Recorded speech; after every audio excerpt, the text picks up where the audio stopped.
एक बार की बात है। संकापुर गांव में कमरू नाम का एक नाई रहा करता था। वो बहुत गरीब था। उसके दो बच्चे और एक बीवी थी। कमरू गांव वालों के बाल काटकर ही अपना जीवन यापन किया करता था।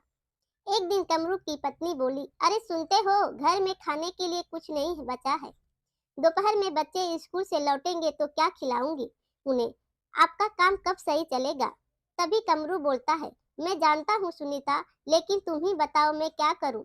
जब से मेरी दुकान के सामने धनवा ने अपनी दुकान खोली है, सब गांव वाले उसी की दुकान पर जाते हैं। वो अपनी मीठी मीठी बातों से गांव वालों को फुसला लेता है, जिसकी वजह से कोई भी गांव वाला मेरे पास बाल कटवाने नहीं आता है।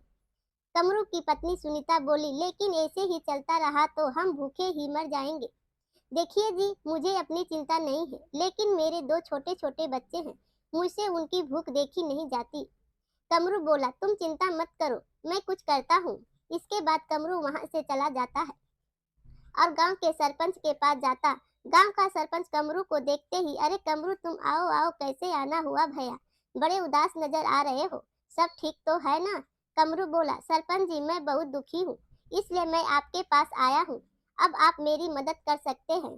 सरपंच जी बोले, मैं और तुम्हारी मदद? हाँ बोलो कमरू, क्या हुआ है, क्या मदद चाहिए तुम्हें। कमरू बोला, सरपंच जी, आप तो जानते हैं कि मैं कई सालों से गांव में गांव वालों के बाल काटने का काम करता हूँ, लेकिन कुछ दिनों से मेरे पास कोई भी गांव वाला नहीं आ रहा है, जिसकी वजह से मेरे घर में एक भी अनाज का दाना नहीं है। मेरे दो छोटे छोटे बच्चे हैं, अगर ऐसा ही चलता रहा तो मेरे बच्चे भूखे मर जाएंगे। सरपंच जी बोले, लेकिन कमरू, आखिर क्यों कोई गांव वाला तुम्हारे पास बाल कटवाने नहीं आ रहा है, क्या तुमसे कोई गलती हो गई है। कमरू बोला, सरपंच जी, वो जो धनवा है उसने कुछ दिन पहले ही मेरी दुकान के सामने अपनी दुकान खोल ली है। किसी भी गांव वालों को मेरी दुकान में आने नहीं देता। बहुत चालाकी से वो गांव वालों को फुसला लेता है, जिसकी वजह से आज मेरी ये हालत हो गई है। सरपंच जी बोले, अरे कमरू, इसमें मैं क्या कर सकता हूँ। भला जब कोई भी गांव वाला तुमसे बाल नहीं कटवाना चाहता तो मैं क्या कर सकता, बताओ। आखिर रही उस धनवा की बात, तो वो है एक नंबर का चालाक इंसान, सबको पता है। उससे तुम पंगा क्यों लेते हो भाई मेरी। मानो तो भैया तुम कोई और काम देख लो। कमरू बोला, ये आप क्या कर रहे हैं। सरपंच जी, मैं कई सालों से इस गांव में बाल काटने का काम करता आया हूँ। इसके अलावा तो मुझे कुछ आता भी नहीं है, मैं और कुछ क्या करूँगा। सरपंच जी बोले, देखो भाई कमरू, इसमें मैं तुम्हारी कोई मदद नहीं कर सकता, समझे। कमरू बहुत उदास होकर जाता है और वहां से निकल जाता है। कमरू वहां से जब जा रहा होता है तो रास्ते में उसे गांव का एक आदमी मिलता है जो उसे पहले से जानता था। वो बोला, अरे कमरू भैया, कहाँ जा रहे हो, और वो भी इतने उदास होकर, सब ठीक तो है ना। कमरू बोला, नहीं भाई, कुछ भी ठीक नहीं है, बहुत दुखी हूँ। कई दिनों से कोई भी गांव वाला मेरी दुकान पर नहीं आता, जिसकी वजह से मेरे पास बिल्कुल भी पैसे नहीं है और ना ही घर में अनाज का एक भी दाना है। घर में बीबी बच्चे भूखे हैं। वो आदमी बोला, अरे कमरू भैया, ये तो बड़े दुख की बात है, चलो तुम मेरे साथ चलो। मेरे पास पैसे तो नहीं है, लेकिन मेरे पास काफी सारे अनाज है, मैं उनमें तुम्हें थोड़ी कुछ अनाज दे दूंगा।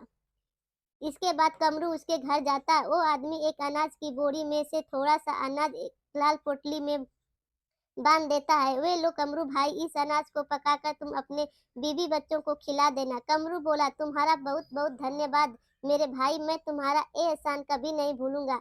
इसके बाद कमरू वहां वो लाल पोटली ले जा रहा ही होता है कि अचानक एक आदमी जो चोर होता है, यह समझ कर कि इस पोटली में धन है, कमरू के हाथ से छीनकर वो भागने लगता है। कमरू भी चिल्लाते हुए उसके पीछे पीछे भागने लगता है, चोर चोर, पकड़ो पकड़ो उसे। अरे मेरे भैया, मेरी पोटली मुझे लौटा दो। अरे भैया, वैसा मत करो, मुझे मेरी पोटली वापस कर दो। कमरू भागते भागते एक कुएं के पास पहुंच जाता है और चिल्ला ही रहा होता है कि तभी उसे एक आवाज सुनाई देती। जब कमरू पलट कर देखता है, बूढ़े साधु बाबा दिखते हैं, जिसके एक हाथ में लाठी और दूसरे हाथ में थैला दिखता है। साधु बाबा बोले, अरे क्या हुआ बच्चे, क्यों चिल्ला रहे हो, सब ठीक तो है ना, क्यों इतने दुखी नजर आ रहे हो बच्चा। कमरू बोला, बाबा मैं गरीब हूँ, गांव में मैं कई सालों से बाल काटने का काम करता हूँ, लेकिन कुछ दिनों से कोई भी गांव वाला मेरे पास नहीं आता, जिसकी वजह से मेरे घर में अनाज का एक भी दाना नहीं है, मेरे बीबी बच्चे भूखे हैं। साधु बाबा बोले, मुझे तुम भले इंसान लगते हो बेटा, मुझे बहुत तेज प्यास लगी है, क्या तुम मुझे कुएं में से कुछ पानी निकाल कर मुझे पिला सकते हो तो तुम्हारी बहुत मेहरबानी होगी। कमरू मन में सोचने लगा कि चोर तो मेरा थैला लेकर भाग ही गया, अब इस बाबा की प्यास ही बुझा दूं। हाँ बाबा, क्यों नहीं, अभी पानी निकालता हूँ। पानी कमरू बाल्टी में से कुएं का पानी खींचता है। साधु बाबा पानी पीकर बोले, अरे वाह, आत्मा तृप्त हो गई। बेटा, इतने दुख में होते हुए भी किसी दूसरे के दुख को समझना बहुत दयालु आदमी हो। तुम अगर कोई इच्छा हो तो मांग सकते हो। यह सुनकर कमरू थोड़ा चौंका और बोला, मैं धन दौलत का भूखा नहीं हूँ, बस अपने परिवार को भर पेट खाना और अच्छी शिक्षा देना चाहता हूँ। साधु बाबा बोले, बहुत उत्तम विचार है तेरे। ये कहते हुए साधु बाबा थैले में से एक जादुई कैंची निकाल कर देते हुए बोले, ए लो बेटा, ये जादुई कैंची ये तेरी सारी मुसीबतों को दूर कर देगी। जिस भी इंसान के बाल इस जादुई कैंची से काटेंगे वो बार बार तुम्हारे ही पास आएगा, लेकिन याद रखना, कोई गलत आदमी इसका इस्तेमाल करेगा तो परिणाम गलत ही होगी। कमरू ये सब सुनकर बड़ा ही हैरान हो जाता है। क्या सच में बाबा ये जादुई कैंची है? बाबा साधु बाबा बोले, लेकिन ध्यान रखना, जब इस कैंची को लगेगा कि अब तुम्हें इसकी जरूरत नहीं है तो यह तुम्हारी इच्छा से गायब भी हो जाएगी। कमरू बोला, ठीक है बाबा, मैं ध्यान रखूंगा। कमरू घर पहुंचता और उसकी बीबी बोली, अरे आगे तुम कहाँ रह गए थे? मैं कब से तुम्हारा इंतजार कर रही थी। बच्चे भी कब से तुम्हारा इंतजार कर रहे थे। बच्चे भूखे ही सो गए हैं। कमरू बोला, मैं तो इनके लिए अनाज ही लेकर आ रहा था कि रास्ते में एक चोर ने अनाज की पोटली को धन समझ के छीन लिया। मैं उसके पीछे भाग रहा था कि वहां मुझे एक साधु बाबा मिले। मैंने उन्हें अपना सारा हाल बताया तो उन्होंने मुझे एक जादुई कैंची दे दी। कमरू की बीबी बोली, ए आप क्या कर रहे हैं? ये जादुई कैंची, मुझे तो ये मामूली सी कैंची नजर आ रही है, और इस कैंची में तुम करोगे क्या? ये भला हमारे किस काम की? कमरू बोला, अरे नहीं सुनीता, साधु बाबा ने कहा है कि जब मैं इस जादुई कैंची से किसी गांव वाले का बाल काटूंगा तो मुझे बिल्कुल भी मेहनत नहीं करनी पड़ेगी, बाल खुद ही कट जाएंगे और वो इंसान दोबारा मेरे पास ही आएगा। कमरू की पत्नी बोली, क्या वो सच कह रहे हैं? ऐसा हुआ तो ये हमारे लिए बहुत अच्छी बात होगी, हमारे बच्चों को भूखा नहीं सोना पड़ेगा, आप फिर से कमाने लगेंगे। कमरू सिर हिलाते हुए कहता है। इसके बाद सुबह होती है। कमरू अपनी दुकान पर जाता है, तभी उसे सामने से आवाज आती है। ये आवाज सामने वाले धनवा की थी। का हो कमरू भैया, फिर से आ गए दुकान पर? अरे कोई नहीं आएगा तुम्हारी दुकान पर, सारे गांव वाले अब मेरी ही दुकान पर आने लगे हैं। मेरी मानो तो तुम अपनी दुकान अब बंद ही कर दो। आखिर कब तक यूं ही इस दुकान पर बैठे रहोगे? भैया हाँ हाँ करके हंसने लगता है।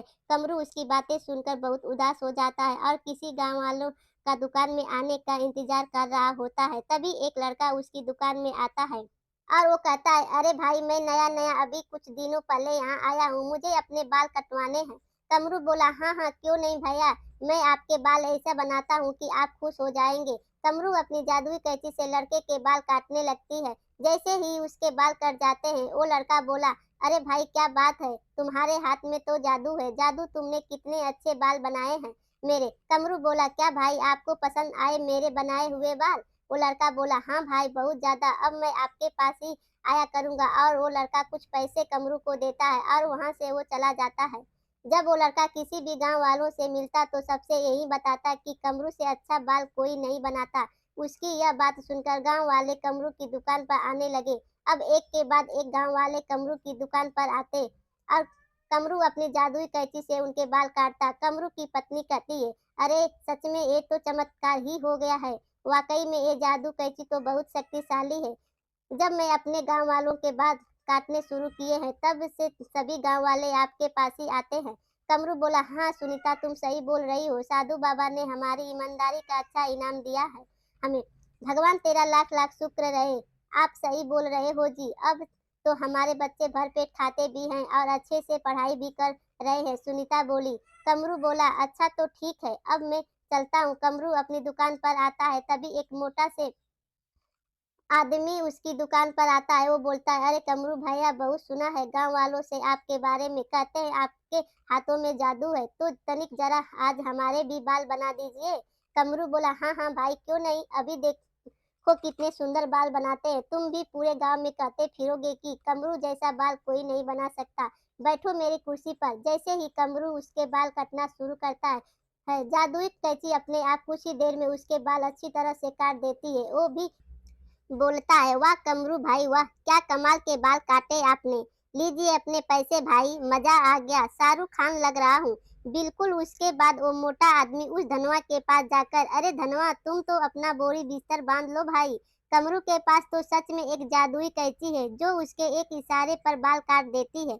देखो जरा देखो मेरा हेयर स्टाइल। धनवा अपने आप से बातें करते हुए, इस डमरू के बच्चे से तो इसकी जादुई कैंची धनवा छीन ही लेगा। देखते जाओ। इसके बाद धनवा देखता है कि दोपहर में जब कमरू खाना खाने के लिए घर की तरफ निकलता है, तब वो कहता है यही सही है समय है, अभी इसकी कैंची चुरा लेता हूँ। और धनवा चुपचाप से कमरू की दुकान में घुसकर उसकी जादुई कैंची चुरा लेता है। उसके बाद अपनी दुकान में आकर कहता है कि अब इस जादुई कैंची से मैं बाल काटूंगा।